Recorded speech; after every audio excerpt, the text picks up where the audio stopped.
রান্না করব মুরগির মাংস, তার জন্য দেখো প্রথমে কড়াইতে দিয়ে দিলাম সর্ষের তেল, শুকনো লঙ্কা ফোড়নে দিলাম একটুখানি চিনি। চিনিটা লাল হয়ে গেছে, দিয়ে দেবো পেঁয়াজ কুচি। পেঁয়াজটা লাল লাল করে ভেজে নেব।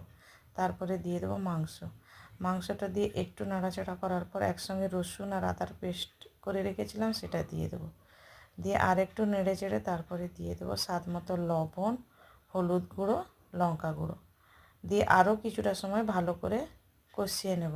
তারপরে দিয়ে দেবো ভেজে রাখা আলুটা দিয়ে আরও কিছু সময় নাড়াচাড়া করার পর গোটা গরম মশলা শিলে গুঁড়ো করেছিলাম সেই গুঁড়ো মশলাটা দিয়ে দেবো।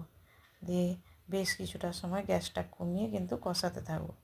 কষানো হয়ে গেলে জল দেবো, একটু ঝোল ঝোল রাখবো, খুব বেশি নয়, একেবারে যে পাতলা ঝোল এরকম নয়। তো জল দেওয়ার পর আমি থালা দিয়ে ঢেকে দেবো। তারপরে একটু এপাশ ওপাশ করে নেড়ে চেড়ে ঝোলটা একটু শুকিয়ে গেলে নামিয়ে নেবো। ফাইনালি মাংস হয়ে গেছে। ভালো লাগলে